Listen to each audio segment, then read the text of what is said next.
In a small village in Africa, there lived a woman named Mama Bidemi. She owned a little store where she sold meat and pepper soup. Her food was always cheap, and her soup was full of flavor. People from far and near came to her store. Families would sit together, eating, laughing, and enjoying her meals. Mama Bidemi's shop was always busy. Everyone praised her cooking, saying, "Her meat is the best in the whole village." Children loved the soup, and elders would nod with smiles as they ate. No one knew where Mama Bidemi got her meat. One special thing about Mama Bidemi's pepper soup was its price. No one could beat her. It was so cheap that even the poorest villagers could afford a full meal at her store. Other sellers in the village couldn't understand it. How does she manage to sell so cheap? They would ask each other, puzzled. Slowly, many of the other sellers gave up. One by one, they closed their shops because customers only wanted Mama Bidemi's pepper soup. Her prices are too low, they complained. It's impossible to compete with her. In the village, there is only one hospital. It is a private hospital.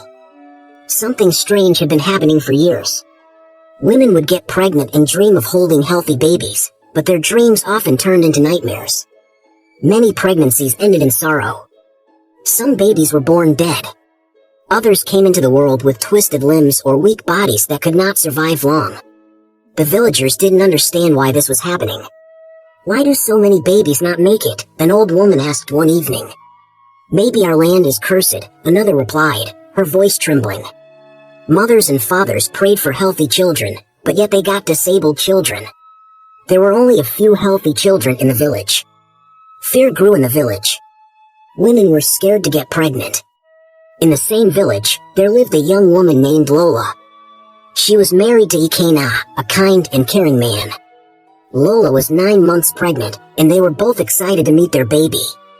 One afternoon, Ikena was resting on a mat under a tree. Suddenly, he heard a loud scream. He jumped up, his heart racing. It was Lola. She stood in their small room, holding her belly. "Ikena," she cried. "The baby is coming." Ikena ran to her side. She was in pain, and he knew they had to get to the hospital quickly. He helped her outside, his hands shaking. He looked around and shouted, "Help! My wife needs help." Just then, some villagers passed by. Ikena waved his hands and shouted, "Stop! Please wait!" They stopped and ran to help. Together, they helped Lola to the village hospital. She groaned in pain, holding her belly. Ikena held her hand tightly. "Stay strong, Lola," he said. "We are going to the hospital." They finally got to the village hospital. When they got to the entrance, Ikena shouted, "Help! My wife is in labor." His voice was shaking with fear and urgency. A nurse ran out with a stretcher. "Bring her here," she said. Ikena and the villagers carefully lifted Lola onto the stretcher. She cried out in pain, holding her belly tightly. The nurse pushed the stretcher inside as fast as she could while Ikena followed, his heart racing and his hands trembling. Inside the hospital, they wheeled Lola into a small delivery room. The doctor came in quickly, putting on gloves and giving orders to the nurses. Lola groaned loudly, her body weak and covered in sweat.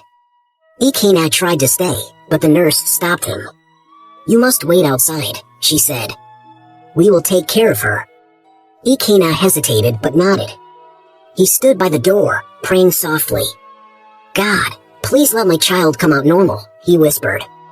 Inside the room, the delivery began. Lola's pain was unbearable. She screamed and pushed with all her strength. "You're doing well," the doctor said. "Keep pushing. You are almost there." Lola shook her head, her tears falling. "I can't," she whispered. "I'm too tired." "Yes, you can," a nurse said kindly. "Just one more push. You can do it." Lola clenched her teeth and pushed as hard as she could.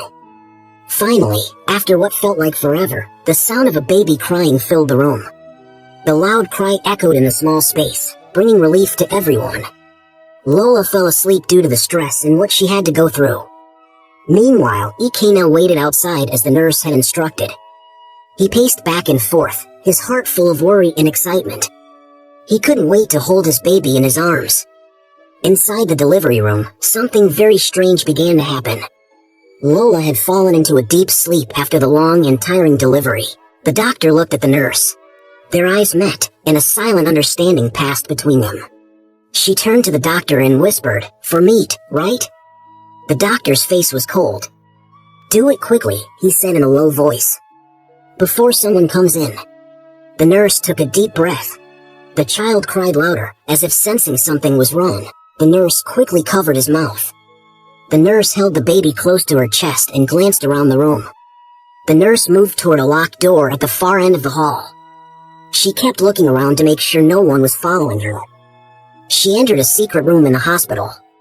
The room was dark and smelled terrible. It smelled like dead bodies. She got to another dirty crib. Inside the crib lay another baby, a weak, skinny, disabled child. The baby's breathing was shallow, and it barely moved. The nurse placed Lola's healthy baby into the dirty crib. She picked up the disabled baby, wrapped it in the same cloth, and turned back to the door. The nurse hurried back to the delivery room. She pushed the door open quietly, trying to stay calm as she walked in. She went straight to the crib beside Lola and gently placed the disabled baby inside. Its cries were soft and weak, barely loud enough to hear. The nurse smoothed the blanket over the child and stepped back. Outside, Ikena had no idea what was happening. He sat on a wooden bench, praying for his wife and baby, while the nurse's terrible secret remained hidden in the quiet hospital room. The hospital was not what it seemed. To the villagers, it looked like a place of healing, a place where women could go to bring their babies into the world safely. But behind its clean walls and caring smiles, the hospital hid a dark secret. The doctors and nurses worked together, but not to save lives. They stole healthy babies from their mothers and replaced them with unhealthy, weak, or disabled ones. The mothers, exhausted and trusting, never knew the truth. They believed the lies the hospital staff told them. Only strong women who could give birth with their eyes wide open were able to get their healthy babies. The women fell asleep due to stress from giving birth. They intentionally delayed the delivery to weaken the mother. When they woke up, after switching their babies, the nurses would say, "We're sorry. Your baby was born this way. Where they get disabled babies will leave you speechless. I will reveal it to you soon." The healthy babies were taken to a hidden room, far from where the mothers could see. From there, they were sold to the highest bidder. They were sold to ritualists, cooks, and fake pastors who needed to sacrifice for their marine powers. The hospital made money from every stolen life. "You can come in," the nurse said to Ikena. Ikena walked in and saw his baby. He was shocked to see that his baby was disabled. After some time, Lola woke up. Her body felt weak, but her heart was filled with joy. She turned her head and called out, "Nurse, where's my baby? Bring me my child." The nurse walked in, holding the disabled child. She placed the baby gently in Lola's arms. Lola blinked, staring at the child. Her smile faded. "Nurse," she said slowly, her voice shaking, "I asked for my child, not someone else's baby." The nurse stood straight and said firmly, "This is your child, Ma." Lola's hands trembled as she looked at the baby again. "Stop this nonsense," she snapped. "Give me my child." The nurse's face hardened. "This is your child, Ma," she repeated. Lola's voice grew louder. "You're lying. My baby was healthy. I saw my child before I slept off. This is not my baby. Or was I dreaming?" Lola asked herself. No, it was real. Hearing the noise, Ikena stepped closer and tried to calm her. "Lola, please, take it easy. Let's talk about this." But Lola turned to him, her eyes blazing with anger. "They stole our baby, and you want me to calm down? Are you blind? This is not our child." He was torn between believing his wife and the nurse. The nurse raised her voice. "Ma, you need to stop shouting. This is your baby. You gave birth to this child." Lola screamed, "You are lying. My husband is not disabled. I am not disabled. No one in my family is disabled. How can this be my child? You people have stolen my baby." The argument grew louder and soon the other nurses rushed into the room. They stood beside the first nurse, their faces cold and unfriendly. "Ma," one of them said, "you need to accept this child. This is your baby. Stop making trouble." The nurses added, "Ma, please, we don't take intimidation here. Please accept him. He is your baby." Lola glared at them. Her voice shook with rage. "You are all liars. This hospital is evil. You guys must give me my baby today." The nurses exchanged glances but said nothing. They knew their secret was at risk. "Ma, please calm down, stop shouting," one of the nurses said. She didn't want Lola to draw the attention of the villagers. But Lola didn't stop. Lola's cries and shouts echoed through the hospital. Villagers outside began to gather, curious about the commotion. The villagers whispered among themselves. The village-wise elder, named Baba Jide, asked, "What is going on?" "Young lady, why are you shouting?" Trying to cover up, one of the nurses said, "Nothing, sir, just a little misunderstanding. We will sort it out." Lola refused to back down. She clutched the baby tightly, her hands shaking, but her spirit strong. "This is not my child. My baby is missing, and I will not leave here until you give me my child." The nurses stood in silence, but their faces showed unease. Ikina stood by the door, helpless, as more villagers poured into the hospital, their voices rising with questions and demands for answers. The tension in the air grew heavier. The truth about the hospital's dark secret was hanging by a thread. Baba Jide listened quietly and then said, "Lola, calm down. Let us handle this." But Lola was shaking with anger. Nurse Beezy was becoming scared. She wanted to leave the scene, but Lola turned to her and grabbed her dress. "You must give me my baby. You will not leave here," she screamed. Nurse Beezy tried to pull away, but Lola held her tightly. "Let go," the nurse shouted, but Lola refused. The villagers began murmuring, their voices growing louder. Baba Jide raised his hand again. "Enough," he said. He saw the seriousness in Lola's eyes and said, "Please, you people should give her her child." But the nurses insisted that it was her child. "We will search this hospital," Baba Jide said. The nurses began to make excuses. "There is nothing to find," one of them said. "This is the only baby here. You will not find any other child in this hospital." But the villagers and the angry youths refused to listen. They spread out and started searching the hospital. Ikina stayed close to Lola as they searched every corner. Room by room, they found nothing. But then, someone noticed a locked door at the back of the hospital. "What is behind this door?" a young man asked. One of the nurses stepped forward nervously. "That room is not used anymore." "We don't have the key," she said quickly. The villagers didn't believe her. "If the key is missing, break the padlock. We will buy a new one for your hospital," one of the youths shouted. The nurses began to argue. "No, you cannot do that. It is hospital property." But the crowd had grown too large, and the villagers were determined. The angry youths pushed past the nurses and broke the lock with a heavy stone. The door creaked open slowly. What they saw inside made everyone freeze. The room was dark and smelled terrible. In one corner, they saw dozens of tiny cribs and dirty blankets. There were babies inside. Some babies were alive, crying softly, their tiny hands reaching out. Others lay still, lifeless and cold. In another corner, they saw something even worse, babies that had been slaughtered, their small bodies wrapped in nylon bags. Gasps filled the air. Mothers covered their mouths, and men shouted in anger. Lola screamed, "My baby! My baby must be here!" She rushed into the room, looking at every crying child. She finally found hers, because his body was still showing that he had just come out newly. Baba Jide's face was filled with pain as he spoke. "This hospital is evil. They steal and sell babies. No wonder many women never gave birth successfully. For many years, no crime had been committed in the village. Everyone knew the punishments were beyond deadly. The villagers had no mercy for wrongdoers.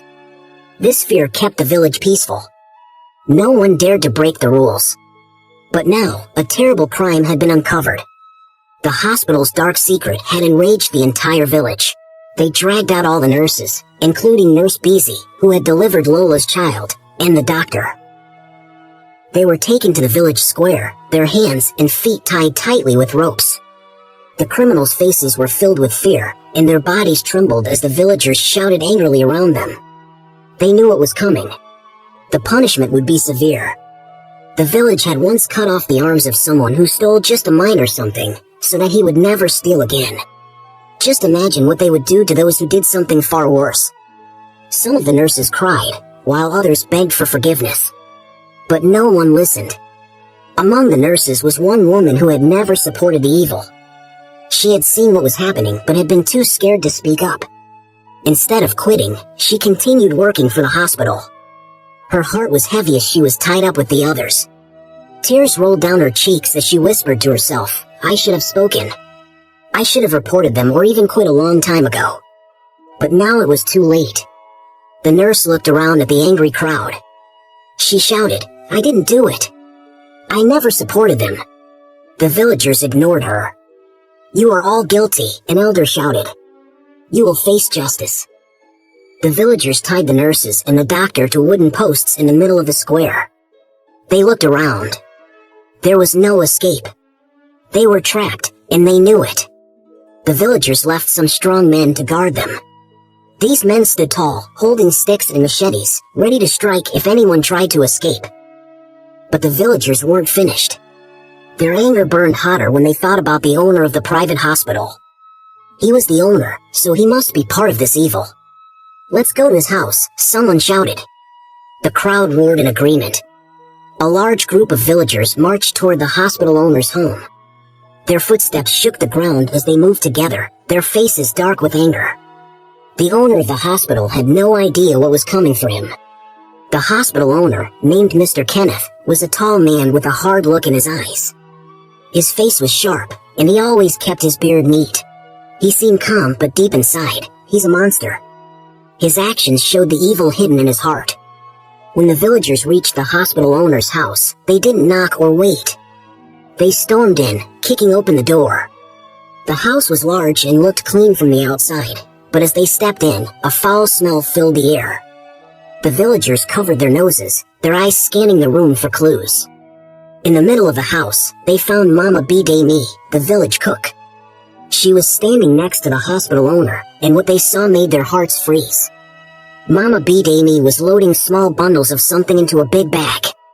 The bundles were moving, they were babies. Fresh, healthy babies. The villagers stared in shock as Mama Bidemi and the hospital owner froze. The truth hit them like thunder. Mama Bidemi was buying babies. "What is this?" Baba Jide shouted, his voice shaking with anger.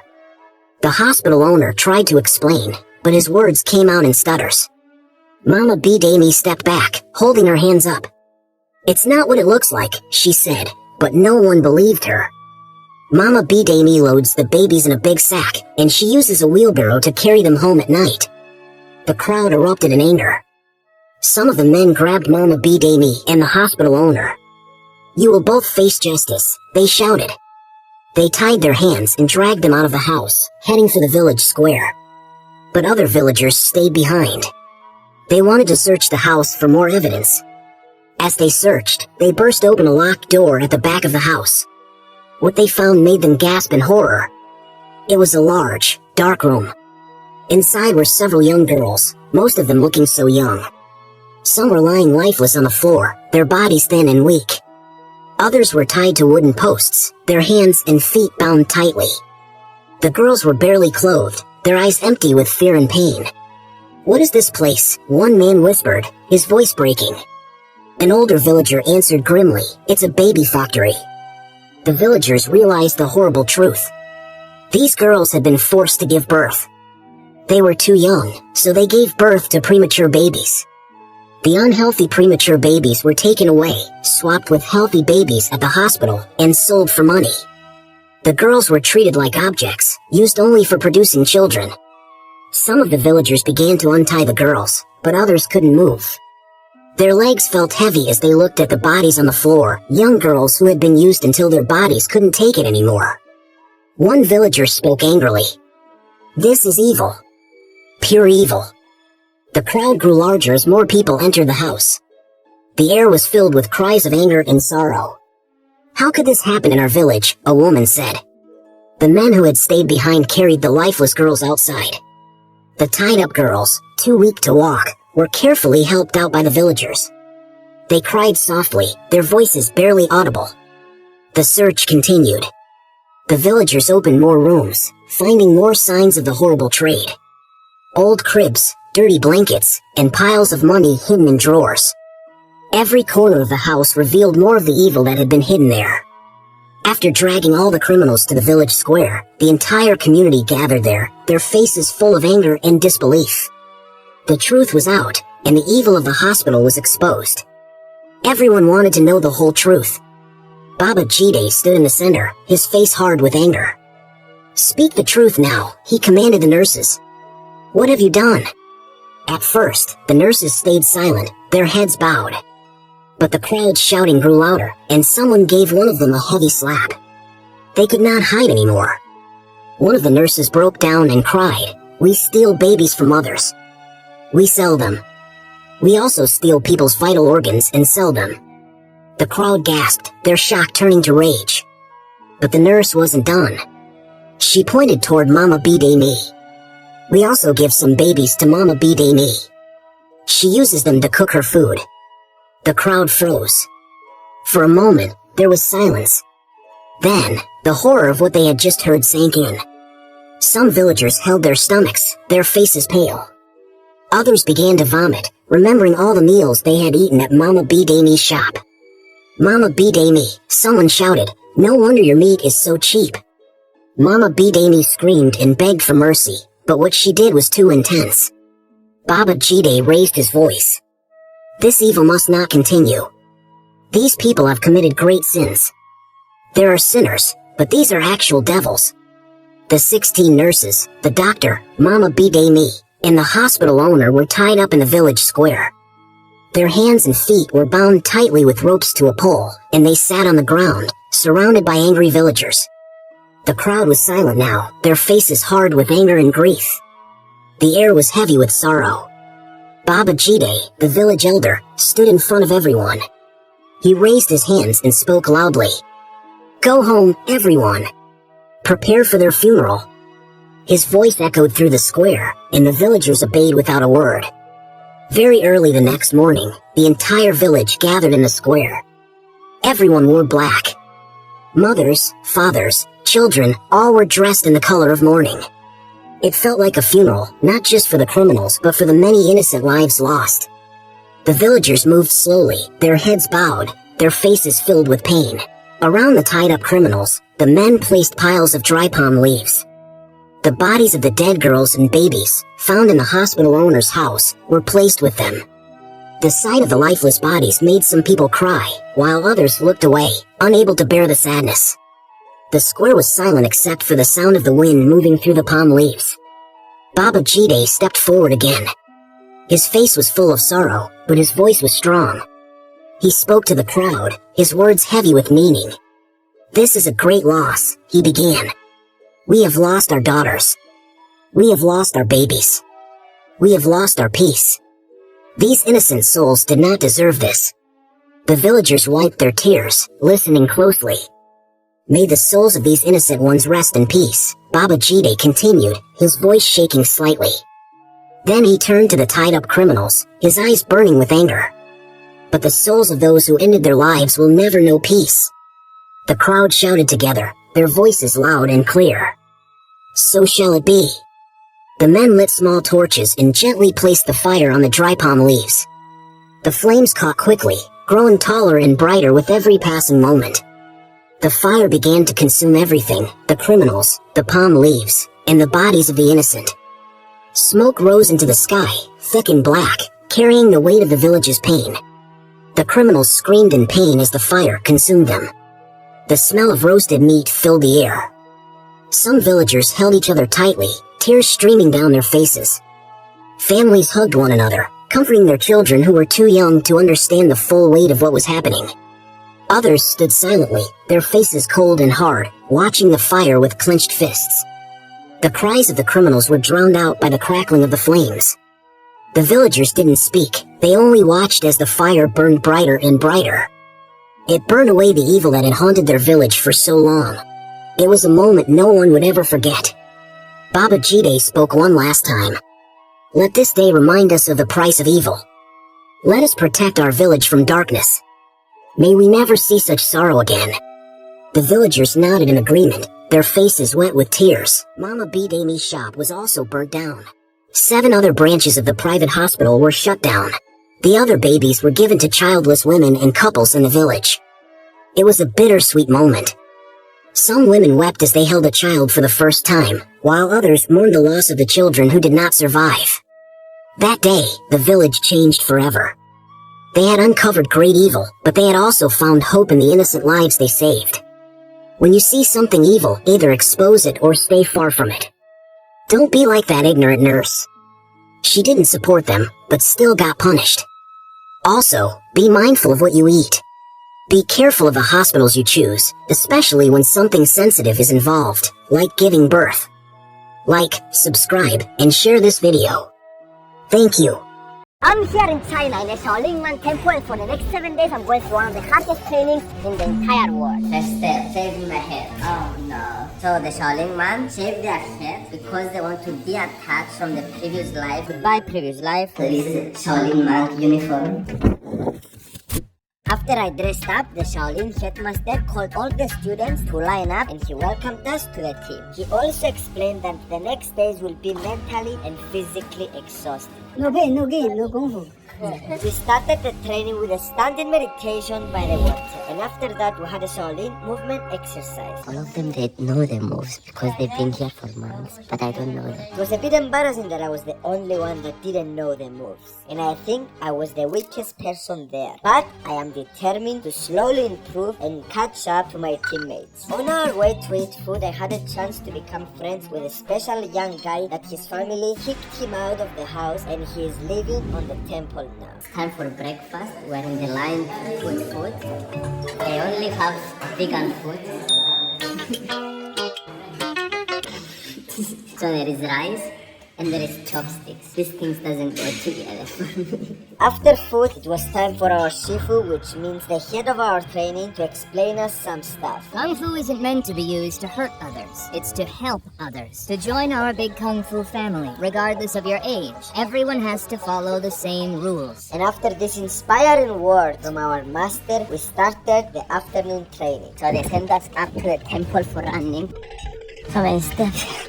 The other people, they're a lot better than me. So the videographer has a very good exercise now. He's very tired. After climbing up and down the stairs for a long time, it was time for balance training. And we train on the pole standing for 1 hour like a real Shaolin. We had to hold this position for 10 minutes. And it's not that easy. So many hardcore exercises in one day, I can't believe it. I respect the Shifu, so I do whatever they say. One.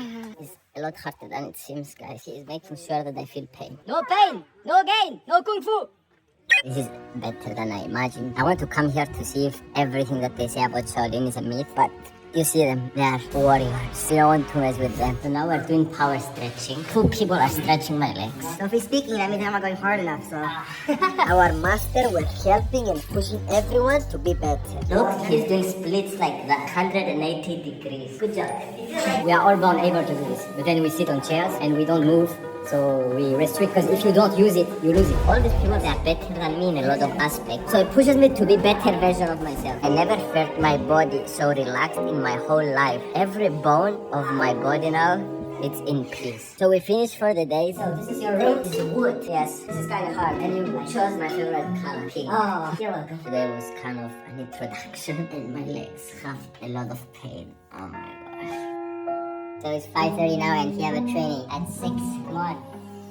All my body is in pain, but they said today will be more difficult. I don't know how we'll make it. I'm excited. Next day started with a lineup with all the students, and our Shifu put us to do cleaning of the temple. So we have temple duties now. So this is my name here, and I need to clean the front. This is my weapon for the day. Not for the day, for the hour. Cleaning with my clothes in the front. We believe that sweeping the court, it's also sweeping your heart. After cleaning, there was a surprise waiting for us. going to be a ceremony tomorrow that we need to perform with the dragon. It's kind of exciting. So we spent the whole day training with the dragon, and I'm not gonna lie, it was very exhausting.